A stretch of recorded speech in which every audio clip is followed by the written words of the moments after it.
প্রভাব ধরে রাখার এটাই সবচেয়ে শক্তিশালী উপায়। আপনাকে প্রেডিক্ট করা যত কঠিন, আপনি ততটাই পাওয়ারফুল। পুরো আলোচনাটা শুনে গ্রিনের দুটো কথা বারবার মনে পড়ছে। আচ্ছা, একটা কথা ভাবুন তো, ক্ষমতা কি সত্যি শুধু রাজনীতিবিদ বা রাজাদের হাতেই থাকে? মনে হয় না।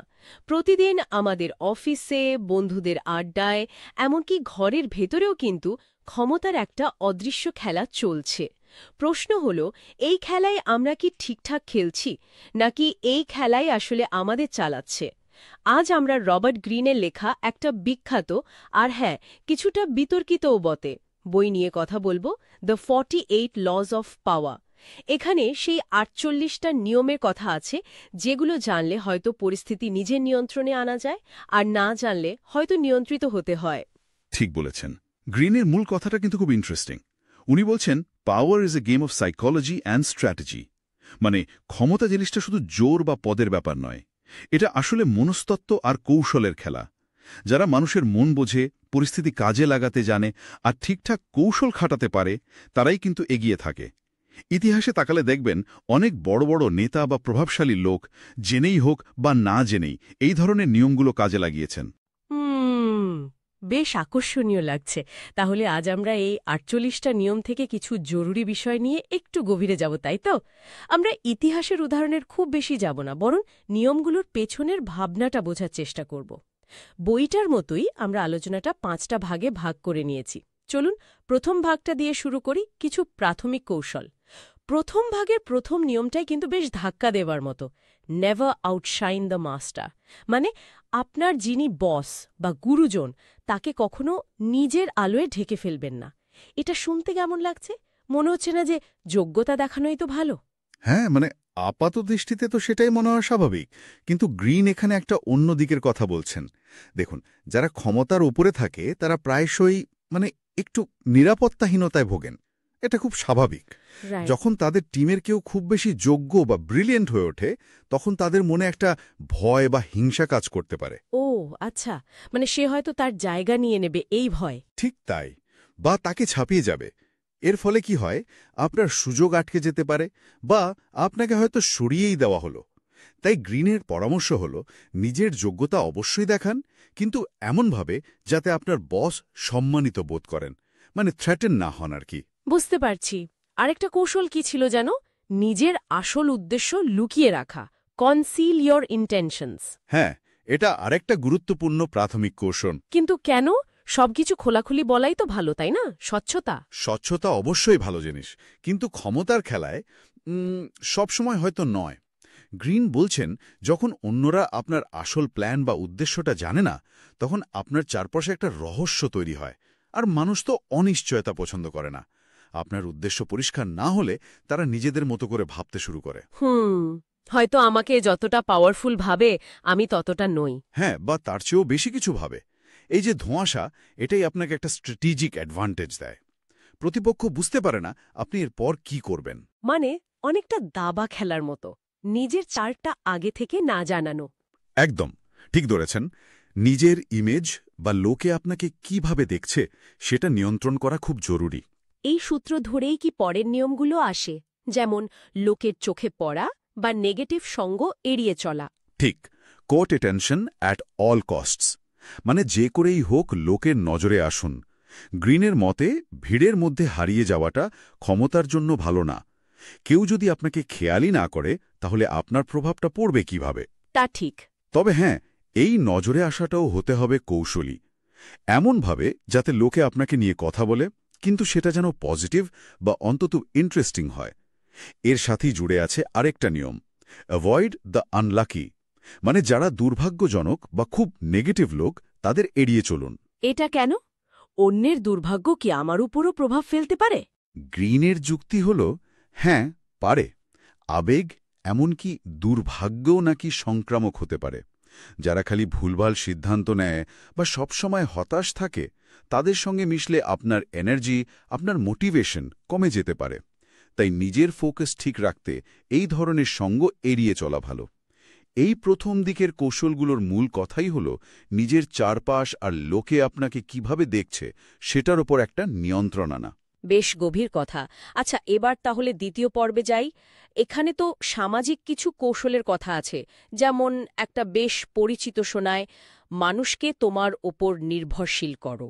হ্যাঁ, এটা তো ক্ষমতার একটা ক্লাসিক কৌশল। মানে যখন অন্যরা কোনো কিছুর জন্য আপনার মুখাপেক্ষী হয়, ধরুন তথ্য বা রিসোর্স বা আপনার স্কিল, বা নিরাপত্তা। একদম, তখন স্বাভাবিকভাবেই আপনার প্রভাবটা বাড়ে। এই নির্ভরতা আপনাকে একটা অদৃশ্য কন্ট্রোল দেয়। তবে গ্রিন এটাও মনে করিয়ে দেন যে এই নির্ভরতাটা তৈরি করতে হবে খুব সাবধানে, যাতে লোকে এটাকে বোঝা না ভাবে, বরং আপনার প্রয়োজনীয়তা হিসেবে দেখে। এর পাশে আর একটা নিয়ম আছে, বন্ধুর মতো থেকেও শত্রুর তথ্য জানো। এটা কি একটু বন্ধুত্বের সুযোগ নেওয়া হয়ে গেল না? গ্রিন এটাকে ঠিক সুযোগ নেওয়া বলছেন না, উনি বলছেন এটা বাস্তবতাকে মেনে নেওয়া। দেখুন, ক্ষমতার জগতে একদম পিওর বন্ধুত্ব নাকি খুব কমই দেখা যায়। বন্ধুরা অনেক সময় ইমোশনাল হয়ে পড়ে, যুক্তি দিয়ে ভাবে না, আবার তারাই সহজে হিংসা বা বিশ্বাসঘাতকতার শিকার হয়। উল্টো দিকে একজন প্রাক্তন শত্রুকে কাজে লাগানো অনেক সময় বেশি সেফ হতে পারে, কারণ তার নিজেকে প্রমাণ করার একটা তাগিদ থাকে। তাই গ্রিনের কথাটা হলো বন্ধুদের ব্যাপারে একটু সতর্ক থাকুন, আর দরকার হলে শত্রুদের ব্যবহার করতে শিখুন। বন্ধুত্বের আড়ালে থেকেও পরিস্থিতি বোঝা বা তথ্য জানাটা জরুরি।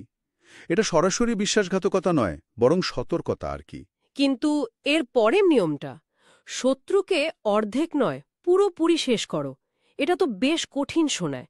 এর মানে কি, আক্ষরিক অর্থে? না না, আক্ষরিক অর্থে একদমই নয়। গ্রিন এখানে একটা যুদ্ধের রূপক ব্যবহার করেছেন। এর মানে হলো, যদি কেউ আপনার পথে বাধা হয়ে দাঁড়ায় বা আপনার জন্য বিপদ তৈরি করে, তাকে এমনভাবে নিষ্ক্রিয় করুন যাতে সে আর মাথা তুলে দাঁড়াতে না পারে। ও আচ্ছা। কারণ কোনো বিপদকে যদি আপনি অর্ধেক অবস্থায় ছেড়ে দেন, সে হয়তো কিছুদিনের জন্য চুপ থাকবে, কিন্তু পরে শক্তি সঞ্চয় করে আরও বড় ক্ষতি করতে পারে। অনেকটা আগাছার মতো, বুঝলেন? গোড়া থেকে না তুললে আবার গজিয়ে ওঠে। হ্যাঁ হ্যাঁ, হিন্দিতে একটা কথা আছে না, ঘায়েল শের। একদম, ঘায়েল শের और भी खतरनाक होता है। আহত বাঘ আরও ভয়ঙ্কর।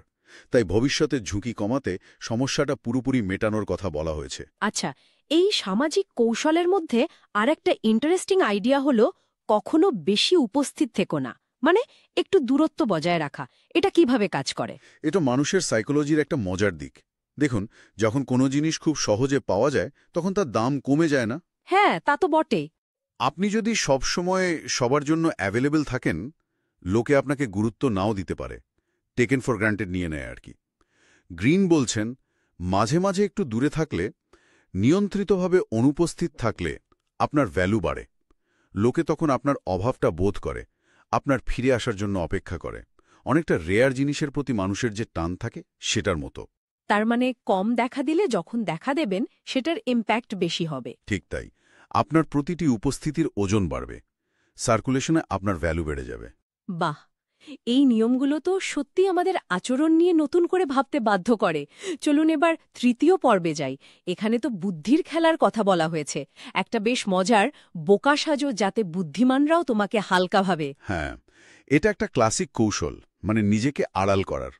গ্রিন বলছেন, সবসময় যে নিজের বুদ্ধি বা দক্ষতা সবাইকে দেখাতে হবে তা নয়। কখনো কখনো নিজেকে একটু কম চালাক বা আনাড়ি হিসেবে দেখানোটা সুবিধাজনক হতে পারে। কিভাবে? কারণ তখন আপনার প্রতিপক্ষ বা অন্যরা আপনাকে অতটা পাত্তা দেবে না, আপনাকে কোনো সিরিয়াস থ্রেট মনে করবে না। আর এই সুযোগে আপনি তাদের আসল মতলবটা বুঝতে পারবেন, তাদের অসতর্ক মুহূর্তের ফায়দা নিতে পারবেন, বা এমন কিছু করে বসতে পারবেন যা তারা আশাই করেনি। তার মানে লোকে যাকে বোকা ভাবে তার ব্যাপারে কম সাবধান থাকে। একদম, এটা অনেকটা আগের ওই উদ্দেশ্য গোপন রাখা কৌশলের মতো, কিন্তু এটা আরও এক ধাপ এগিয়ে।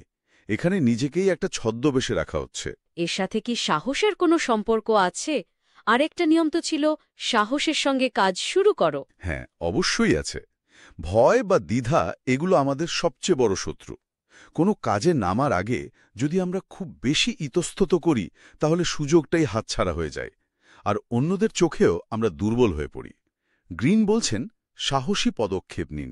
হ্যাঁ, তাতে ঝুঁকি থাকতে পারে, কিন্তু এটা আপনার আত্মবিশ্বাস দেখায় এবং অন্যদেরও প্রভাবিত করে। সাহসটাও কিন্তু সংক্রামক, বুঝলেন?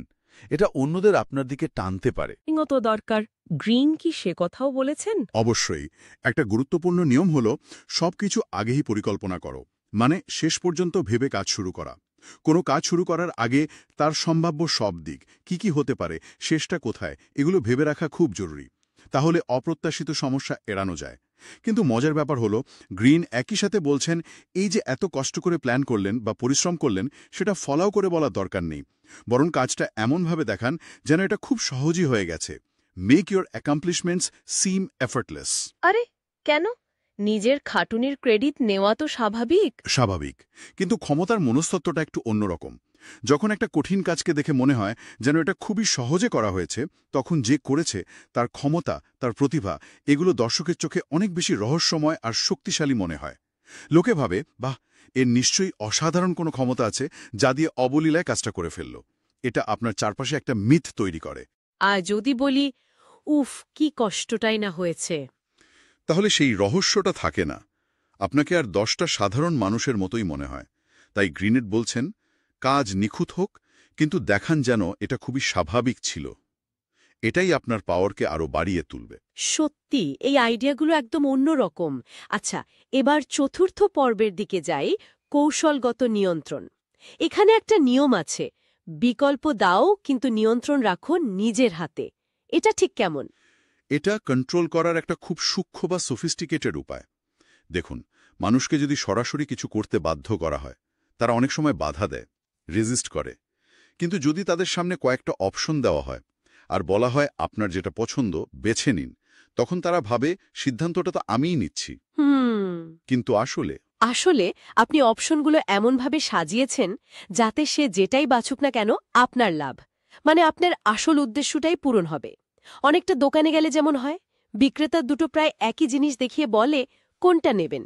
আপনি কিনছেন ঠিকই, কিন্তু পছন্দটা আসলে বিক্রেতা তৈরি করা গণ্ডির মধ্যেই। বাহ, দারুণ তো। আর মানুষের কল্পনার সঙ্গে খেলার ব্যাপারটা, প্লে টু পিপলস ফ্যান্টাসিজ। দেখুন, মানুষ বেশিরভাগ সময় যুক্তির চেয়ে আবেগ দিয়ে চলে, আর তাদের কাছে কঠোর বাস্তবতার চেয়ে কল্পনার জগৎটা অনেক বেশি আকর্ষণীয়। গ্রিন বলছেন, এই প্রবণতাটাকে কাজে লাগান, মানুষকে বড় স্বপ্ন দেখান, তাদের ফ্যান্টাসিকে উস্কে দিন। এমন একটা ভবিষ্যতের ছবি আঁকুন যা তাদের চাওয়া পাওয়ার সাথে মিলে যায়। অনেক সময় সত্যি প্রতিশ্রুতির চেয়ে অবাস্তব স্বপ্নও মানুষকে বেশি টানে, কারণ তারা ওটাই বিশ্বাস করতে চায়। ইতিহাসের অনেক নেতাই তো এটা করেছেন, তাই না? একদম। এর সাথে নিজের আচরণ বা ইমেজ তৈরিরও কিন্তু একটা গভীর সম্পর্ক আছে। যেমন ধরুন, act like a king to be treated like one, মানে রাজার মতো আচরণ করলে তবেই রাজার মতো সম্মান পাওয়া যায়। এর মানে কিন্তু অহংকারী হওয়া নয়, বরং নিজের কথায়, কাজে, চলাফেরায় একটা আত্মবিশ্বাস, মর্যাদা আর নিয়ন্ত্রণের ভাব ফুটিয়ে তোলা। আপনি নিজেকে যেভাবে দেখাবেন, লোকে আপনাকে সেভাবেই দেখবে। সময়ের ব্যবহার নিয়েও তো কিছু বলেছিলেন। হ্যাঁ, টাইমিং, কখন দ্রুত এগোতে হবে, কখন ধৈর্য ধরতে হবে, কখন চুপ থাকতে হবে, এই সময়ের জ্ঞানটা ক্ষমতার জন্য খুব জরুরি। ভুল সময় নেওয়ার সঠিক সিদ্ধান্তও কিন্তু ব্যর্থ হয়ে যেতে পারে। আর ওই যে কথাটা, বিনামূল্যের কিছু কখনো আসলে ফ্রি নয়। এটা একটা দারুণ সতর্কতা। গ্রিন বলছেন, যদি দেখেন কোনো কিছু একদম বিনামূল্যে পাওয়া যাচ্ছে, তাহলে একটু থামুন, ভাবুন, কারণ এর পেছনে প্রায়শই কোনো লুকানো শর্ত, কোনো উদ্দেশ্য বা কোনো ভবিষ্যৎ দায়বদ্ধতা থাকে। মানে পরে হয়তো বড় দাম দিতে হতে পারে। ঠিক, অথবা এটা আপনাকে কোনো ফাঁদে ফেলার টোপও হতে পারে। তাই ফ্রি লাঞ্চ বলে কিছু হয় না, এই কথাটা মাথায় রাখলে অন্যের কৌশল থেকে বাঁচা যায়, নিজের নিয়ন্ত্রণটাও বজায় থাকে। বোঝা গেল। আমরা তো আলোচনার প্রায় শেষ দিকে চলে এসেছি। পঞ্চম পর্ব, ক্ষমতা ধরে রাখার কৌশল। এখানে দেখলাম মৌলিকত্বের ওপর খুব জোর দেয়া হয়েছে। মহান ব্যক্তিদের কপি করো না, নিজের পথ তৈরি করো। হ্যাঁ, দেখুন, অন্যকে নকলে হয়তো শুরুতে কিছুটা সুবিধা পাওয়া যায়, কিন্তু লম্বা রেসে টিকে থাকতে হলে, নিজের প্রভাব ধরে রাখতে হলে নিজস্বটা থাকাটা মাস্ট। গ্রিন বলছেন, অন্যের ছায়া হয়ে না থেকে নিজের একটা স্বতন্ত্র স্টাইল, পরিচিতি আর পথ তৈরি করুন। এটা শুধু আপনাকে অন্যদের থেকে আলাদা করবে না, আপনার অনুসারীদের কাছে আপনাকে আরও বেশি বিশ্বাসযোগ্য করে তুলবে। মৌলিকত্ব হল স্থায়ী ক্ষমতার ভিত। আরেকটা খুব জরুরি বিষয় মনে হল মানুষের মন জয় করা। শুধু যুক্তি দিয়ে নয়, অনুভূতি দিয়ে। একদম। Work on the hertz and minds of others. মানুষ যুক্তির চেয়ে অনেক বেশি প্রভাবিত হয় আবেগ দিয়ে। আপনি যতই লজিক্যাল হন না কেন, যদি মানুষের ইমোশনকে ছুঁতে না পারেন, তাদের হার্ট আর মাইন্ড দুটোকেই জিততে না পারেন, তাহলে কাজটা কঠিন। মানে সহানুভূতি, তাদের ভয় বা আশাকে বোঝা। হ্যাঁ, এবং সেই অনুযায়ী তাদের সাথে কানেক্ট করা, এটা ক্ষমতার একটা সাংঘাতিক শক্তিশালী অস্ত্র। আবেগ দিয়ে যে আনুগত্য তৈরি হয় তা শুধু যুক্তি দিয়ে হয় না। কিন্তু গ্রিনের একটা পরামর্শ একটু অন্যরকম লাগলো। উনি বলছেন খুব বেশি পারফেক্ট বা নিখুঁত হওয়াটাও নাকি ভালো না। Do not appear to perfect. হ্যাঁ, এটা একটা মজার কিন্তু খুব সত্যি পর্যবেক্ষণ। গ্রিন মনে করেন, কেউ যদি নিজেকে একেবারে ত্রুটিহীন, মানে 100% পারফেক্ট দেখায়, তাহলে অন্যদের মনে তার প্রতি ঈর্ষা জাগতে পারে, অবিশ্বাস আসতে পারে, বা একটা দূরত্ব তৈরি হতে পারে। কেন? পারফেকশন তো ভালো। মানুষ আসলে যার মধ্যে কোনো খুঁত দেখে না, তাকে ঠিক বিশ্বাস করতে পারে না, বা তার সাথে একাত্ম হতে পারে না। মাঝে মাঝে নিজের কিছু ছোটখাটো দুর্বলতার স্বীকার করলে বা ছোট ভুল করলে সেটা আপনাকে আরও বেশি মানবিক, আরও বেশি রিলেটেবল করে তোলে। লোকে তখন আপনাকে কম ভয় পায়, বেশি আপন ভাবে। আর 48টা নিয়মের একদম শেষটা, যেটা সম্ভবত সবচেয়ে বেশি দার্শনিক, বি ফর্মলেস বা আকারহীন থাকা, এর মানে কি? এর মানে হল নিজেকে কোনো একটা নির্দিষ্ট ছাঁচে বা চেনা ফর্মে আটকে না রাখা, পরিবেশ আর পরিস্থিতি অনুযায়ী নিজেকে বদলে ফেলার ক্ষমতা, নমনীয় থাকা, এতেই নাকি ক্ষমতার আল্টিমেট রূপ। জল যেমন পাত্র অনুযায়ী নিজের আকার বদলে নেয়, আপনার কৌশল, আপনার আচরণ, এমনকি আপনার আইডেন্টিটিও হওয়া উচিত সেরকম পরিবর্তনশীল। মানে প্রেডিক্টেবল না হওয়া। একদম। যখন আপনি আকারহীন, তখন কেউ আপনাকে সহজে বুঝতে পারে না, আপনার পরের চালটা আঁচ করতে পারে না, আপনার বিরুদ্ধে কোনো পাকা প্ল্যান করতে পারে না, আপনাকে কোনো ক্যাটাগরিতে ফেলে কন্ট্রোলও করতে পারে না। এই যে প্রতিনিয়ত বদলাচ্ছে পৃথিবী, এখানে টিকে থাকার আর প্রভাব ধরে রাখার এটাই সবচেয়ে শক্তিশালী উপায়। আপনাকে প্রেডিক্ট করা যত কঠিন, আপনি ততটাই পাওয়ারফুল। পুরো আলোচনাটা শুনে গ্রিনের দুটো কথা বারবার মনে পড়ছে। একটা হলো, ক্ষমতা মানে অন্যকে আঘাত করা নয়, বরং সময় আর পরিস্থিতিকে নিজের পক্ষে ঘুরিয়ে নেওয়া। আর দ্বিতীয়টা, যে নিজের আবেগ নিয়ন্ত্রণ করতে পারে সেই পৃথিবীর সবচেয়ে ক্ষমতাবান।